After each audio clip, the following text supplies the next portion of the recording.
আসসালামু আলাইকুম দর্শক ভাই বোনেরা। আজকে ২৮শে জানুয়ারি ২০২৫। আজকে এক প্রবাসী কার্পেন্টার ভাইয়ের সাথে ক্লাসে বসেছিলাম। তো সেইখানে কার্পেন্টারির উপর জব খুঁজতে গিয়ে কানাডা গভর্নমেন্টের জব ব্যাংকের যে অংশটা ফরেন ক্যান্ডিডেটদের জন্য উন্মুক্ত, আমরা বেশ কিছু জব দেখতে পেলাম। ৫৬২টা জব আ দেখালো এখানে। আমি লিখেছিলাম কার্পেন্টার অ্যাসোসিয়েট, এভাবে সার্চটা দিয়েছিলাম। তো সেখান থেকে একটা জব আপনাদের সাথে একটু শেয়ার করতে চাই। দেখতে পাচ্ছেন বিজ্ঞাপনটা। এক্স সিটি আমি চেক করে দেখলাম এডমন্টন থেকে মোটামুটি ৪ ঘন্টার ড্রাইভ, ৪০০ কিলোমিটারের কাছাকাছি দূরে। আ ক্যালগারি থেকে রাদার ওটা কাছে এবং সেখানে উডপেকার ইউরোপিয়ান টিম্বার ফ্রেমিং কোম্পানিতে এই বিজ্ঞাপনটা। জানুয়ারির ৫ তারিখ এ মাসের। কোম্পানি সম্পর্কে এই জব ব্যাংকে বলা আছে কনস্ট্রাকশন কোম্পানি এটা। একটা জব পোস্টিং হয়েছে মিডিয়াম সাইজড বিজনেস কোম্পানি, মানে যাদের কর্মীর সংখ্যা ৫ থেকে ১০০ র মধ্যে। বিজনেস লোকেশন এদের একটাই এবং সেটা একটা গ্রিন ওয়ার্কপ্লেস। অন সাইট মানে প্রজেক্টেই কাজ করতে হবে। ৩০ থেকে ৩৫ Canadian dollar per hour salary into ৪৪ আ আ ঘন্টা পার উইক। আমরা যদি ৩০ ও ধরে নেই, ৩০ ইনটু 44 আওয়ার্স সেটা হবে ১৩২০ Canadian dollar per week into 4 weeks হলে ৫,২০০।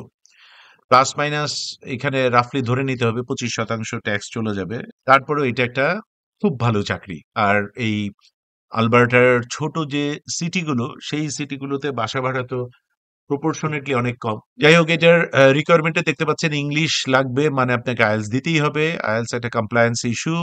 এইসব জবের জন্য যদি আপনি ৫ কে মোটামুটি টার্গেট করেন, should be good total band. Education other trade certificate আর diploma, high school diploma equivalent আমাদের যে এইচএসসি বাংলাদেশ থেকে পাশ করা থাকলে সেটার একটা ইসিএ করানো থাকতে হবে এবং পাশাপাশি আপনার ট্রেড সার্টিফিকেট যা আছে সেগুলো তো আপনি অবশ্যই জমা দেবেন। ৫ বছরের এক্সপেরিয়েন্স অর মোর, মানে একদম সিজনড একজন কার্পেন্টার জব এটা। Work must be completed at the physical location, মানে ওদের সাইটে কাজ কাম হবে। Work setting construction commercial residential task হচ্ছে read blueprint, drawing, sketches, measure, cut, shape, assemble, join materials made of wood substitutes ইত্যাদি, মানে কার্পেন্ট্রির কাজে যা লাগে।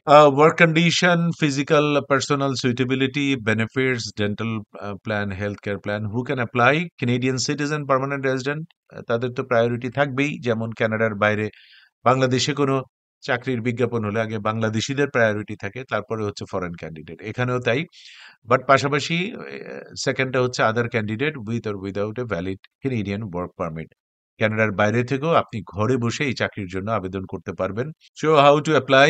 ইমেইলে অ্যাপ্লিকেশন পাঠাবেন, মানে আপনি বডিতে কভার লেটারটা লিখবেন আর আপনার কেনেডিয়ান স্টাইলে প্রোফাইলটা অর্থাৎ রেজুমেটা আপনি পিডিএফ ফাইল করে পাঠিয়ে দেবেন। সাথে অন্য কোনো ডকুমেন্টেশন এখন পাঠিয়েন না। কিন্তু দাবি করেন যেগুলো আপনার আছে জেনুইনলি, যাতে সেগুলো আপনি ইন্টারভিউর সময় ওদের হাজির করতে পারেন। আর এই ৩ টা প্রশ্নের উত্তরও আপনি কভার লেটারের মধ্যে উত্তর দিয়ে দিবেন। Are you willing to relocate?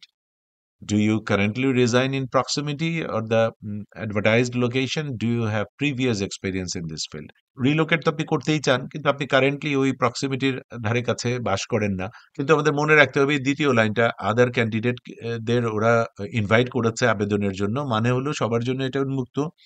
ওরা প্রায়োরিটিতে যদি এখানে অবস্থানরত কাউকে পেয়ে যায় তখন নেবে, না পেলে ওরা বাইরে থেকে ডাকবে। আপনার এই সুযোগটা নিতে তো কোনো অসুবিধা নাই। কারণ এখানে টাকা পয়সার কোনো চক্কর নাই। কানাডায় আপনি টাকা পয়সা দিয়ে কাউকে চাকরির চিন্তা করলেও আপনি ১০০% নিশ্চিত থাকতে পারেন যে আপনি প্রতারিত হবেন। সেইজন্য আ আল্লাহ মাফ করুন, এই ভুল চিন্তা আমরা যেন কেউ না করি। চাকরি পাবেন আপনি আপনার যোগ্যতা দক্ষতা দিয়ে ঘরে বসে। যোগ্যতা দক্ষতা সলিড হতে হবে এবং সলিড পথে আপনাকে চেষ্টা করতে হবে। এটা হচ্ছে সেই সলিড পথ।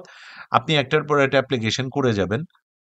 বাংলাদেশে যেরকম চাকরির জন্য করেন সেইভাবেই। ডাক পেলে ইন্টারভিউ দেবেন। কিভাবে বুঝবো এরা জেনুইন কিনা? এরা পুরো প্রক্রিয়ার মধ্যে আপনার কাছ থেকে যখন টাকা পয়সা নেবে না তখনই বুঝবেন জেনুইন। আর এরা যদি কোনো একটা ধাপে এসে বা শুরুতেই বলে বসে ২০০, ৪০০, $৬০০ পাঠাও বা এইটা পাঠাও, আমরা তোমার এলএমআই করে দেব, আর এলএমআই এর খরচ পাঠাইতে হবে, তখনই বুঝবেন যে এরা আসলে অসাধু সম্প্রদায়। কানাডাতেও কিন্তু জেনুইন বিজনেসম্যান কিন্তু দুষ্ট, এরকম মানুষ আছে।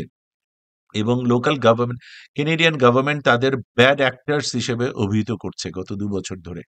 সেটার সম্পর্কেও সতর্ক থাকবেন। নিজেকে সেফ রাখার একমাত্র কায়দা হচ্ছে, আমি অসৎ কোনো পথে ঢুকবো না, আমি টাকা পয়সার চক্করে যাব না। তখন আপনি কোনোদিনই আর প্রতারিত হবেন না। আপনি কিছু হারাচ্ছেন না। আপনি আপনার যোগ্যতা দক্ষতা দিয়ে চেষ্টা করছেন। এই হবে আমাদের নিয়ত, এই হবে আমাদের চেষ্টা। So that's it. যারা এই বছর চেষ্টা করছেন বিভিন্ন জব দিয়ে বা অন্যান্য প্রোগ্রামের মধ্য দিয়ে, আল্লাহ দয়া করে আপনাদের এই নিয়ত, এই দম, শ্রম, ধৈর্য, ভরসা, চেষ্টাকে কবুল করে নিন। ভালো থাকবেন সবাই। আসসালামু আলাইকুম।